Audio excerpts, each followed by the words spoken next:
नालंदा विश्वविद्यालय को क्यों जलाया गया था? जानिए सच्चाई। एक सनकी और चिड़चिड़े स्वभाव वाला तुर्क लुटेरा था, बख्तियार खिलजी। इसने 1199 इसे जलाकर पूर्णतः नष्ट कर दिया। उसने उत्तर भारत में बौद्धों द्वारा शासित कुछ क्षेत्रों पर कब्जा कर लिया था। एक बार वह बहुत बीमार पड़ा। उसके हकीमों ने उसको बचाने की पूरी कोशिश कर ली, मगर वह ठीक नहीं हो सका। किसी ने उसको सलाह दी, नालंदा विश्वविद्यालय के आयुर्वेद विभाग के प्रमुख आचार्य राहुल श्रीभद्र जी को बुलाया जाए और उनसे भारतीय विधियों से इलाज कराया जाए। उसे यह सलाह पसंद नहीं थी कि कोई भारतीय वैद्य उसके हकीमों से उत्तम ज्ञान रखते हो और वह किसी काफिर से उसका इलाज करवाए। फिर भी उसे अपनी जान बचाने के लिए उनको बुलाना पड़ा। उसने वैद्यराज के सामने शर्त रखी, मैं तुम्हारी दी हुई कोई दवा नहीं खाऊंगा, किसी भी तरह मुझे ठीक करो, वरना मरने के लिए तैयार रहो। बेचारे वैद्यराज को नींद नहीं आई। बहुत उपाय सोचा। अगले दिन उस सनकी के पास कुरान लेकर चले गए। कहा, इस कुरान की पृष्ठ संख्या इतने से इतने तक पढ़ लीजिए, ठीक हो जाएंगे। उसने पढ़ा और ठीक हो गया, जी गया। उसको बड़ी झुंझलाहट हुई, उसको खुशी नहीं हुई। उसको बहुत गुस्सा आया कि उसके मुसलमानी हकीमों से इन भारतीय वैद्यों का ज्ञान श्रेष्ठ क्यों है।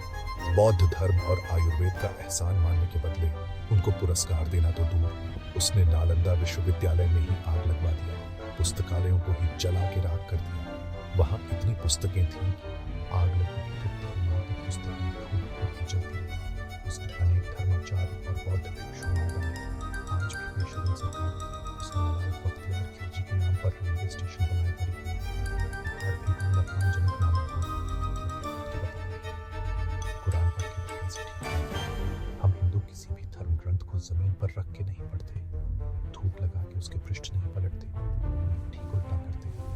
कुरान के हर पेज को धूप लगा लगा के पलटते हैं। बस वैद्यराज राहुल श्रीभद्र जी ने कुरान के कुछ पृष्ठों के कोने पर एक दवा का अदृश्य लेप लगा दिया था। वह धूप के साथ मात्र 10-20 पेज छाप कर ठीक हो गया और उसने इस एहसान का बदला नालंदा को नेस्तनाबूद करके दिया। आइए अब थोड़ा नालंदा के बारे में भी जान लेते हैं। ये प्राचीन भारत में उच्च शिक्षा का सर्वाधिक महत्वपूर्ण और विख्यात केंद्र था। महायान बौद्ध धर्म के इस शिक्षा केंद्र में हिंदू बौद्ध धर्म के साथ ही अन्य धर्मों के तथा अनेक देशों के छात्र पढ़ते थे। वर्तमान बिहार राज्य में पटना से 88.5 किलोमीटर दक्षिण पूर्व और राजगढ़ से 11.5 किलोमीटर उत्तर के पास अलेक्जेंडर कनिंघम द्वारा खोजे गए इस महान बौद्ध विश्वविद्यालय के भग्नावशेष इसके प्राचीन वैभव का बहुत कुछ अंदाज करा देते हैं। अनेक पुराभिलेखों और 7वीं शती में भारत भ्रमण के लिए आए चीनी यात्री इंसान तथा इत्सी की यात्रा विवरणों से इस विश्वविद्यालय के बारे में विस्तृत जानकारी प्राप्त होती है। प्रसिद्ध चीनी यात्री इंसान ने 2वीं शताब्दी में यहाँ जीवन का महत्वपूर्ण एक वर्ष विद्यार्थी और एक शिक्षक के रूप में व्यतीत किया था। प्रसिद्ध बौद्ध सारिपुत्र का जन्म यहीं पर हुआ था। स्थापना व संरक्षण इस विश्वविद्यालय की स्थापना का श्रेय गुप्त शासक कुमारगुप्त प्रथम तक प्राप्त है। इस विश्वविद्यालय को कुमारगुप्त के उत्तराधिकारियों का पूर्ण सहयोग रहा। गुप्त वंश के पतन के बाद आने वाले सभी शासक वंश ने इस विश्वविद्यालय को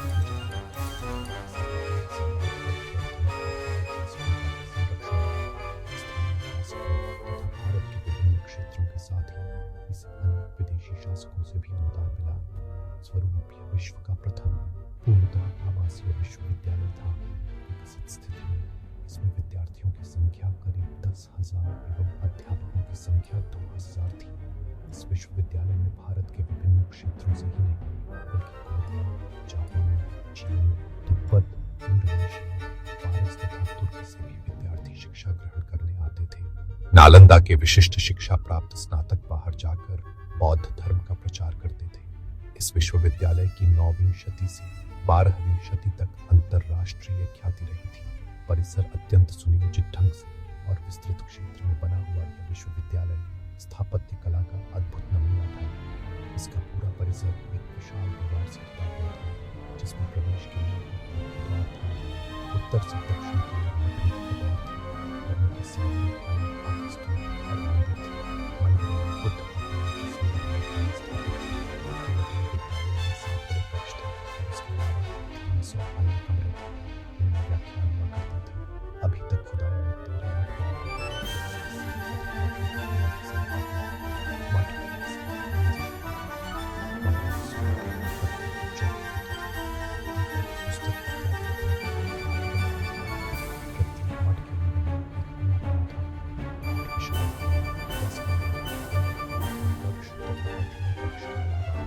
परिसर में सुंदर बगीचे तथा झीलें भी थी।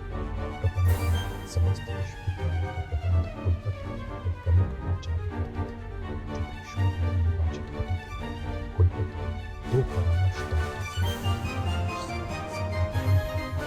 प्रथम समिति शिक्षा तथा पाठ्यक्रम संबंधी कार्य और द्वितीय समिति संघीय विश्वविद्यालय की व्यवस्था तथा प्रशासन करती।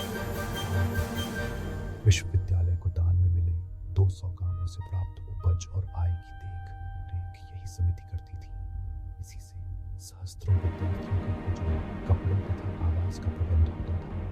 इस विश्वविद्यालय में 3 श्रेणियों के आचार्य थे, जो अपनी योग्यता अनुसार प्रथम, द्वितीय और तृतीय श्रेणी में आते थे। नालंदा के प्रसिद्ध आचार्यों में शीलभद्र, धर्मपाल, चंद्रपाल, गुणमति और स्थिरमति प्रमुख थे।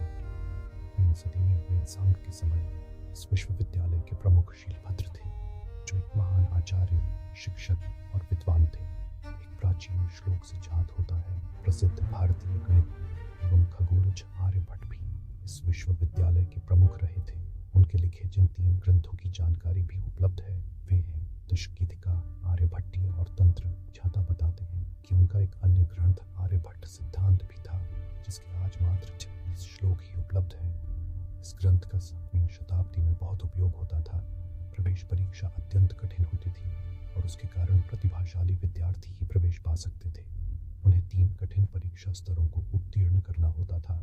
यह विश्व का प्रथम ऐसा दृष्टांत है।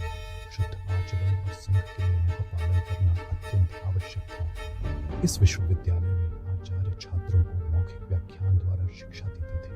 इसके अतिरिक्त पुस्तकों की व्याख्या भी होती थी। शास्त्रार्थ होता रहता था। दिन के हर पहर में अध्ययन तथा शंका समाधान चलता रहता था। यहाँ महायान के प्रवर्तक नागार्जुन, वसुबंधु, असंग तथा धर्म कीर्ति की रचनाओं का सविस्तार अध्ययन होता था। वेद, वेदांत और सांख्य भी पढ़ाए जाते थे। व्याकरण, दर्शन, शल्य विद्या, ज्योतिष, योग शास्त्र तथा चिकित्सा शास्त्र भी पाठ्यक्रम के अंतर्गत थे। नालंदा की खुदाई में मिली अनेक कांसे की मूर्तियों के आधार पर कुछ विद्वानों का मत है कि कदाचित धातु की मूर्तियां बनाने के विज्ञान का भी अध्ययन होता था। खगोल शास्त्र अध्ययन के विशेष विभाग था। नालंदा में 100 विद्यार्थियों और आचार्यों के अध्ययन के लिए 9 तल का बड़ा पुस्तकालय था, जिसमें 3 लाख से अधिक पुस्तकों का अनुगम समाहित था। इस पुस्तकालय में सभी विषयों से संबंधित पुस्तकें थी। यह रत्नरंजन, रत्नोदधि, रत्नसागर नामक 3 विशाल भवनों में स्थित था। रत्नोदधि पुस्तकालय में अनेक अप्राप्य हस्तलिखित पुस्तकें संग्रहित थीं। पुस्तकों की प्रतिलिपियां चीनी यात्री अपने साथ ले गए थे।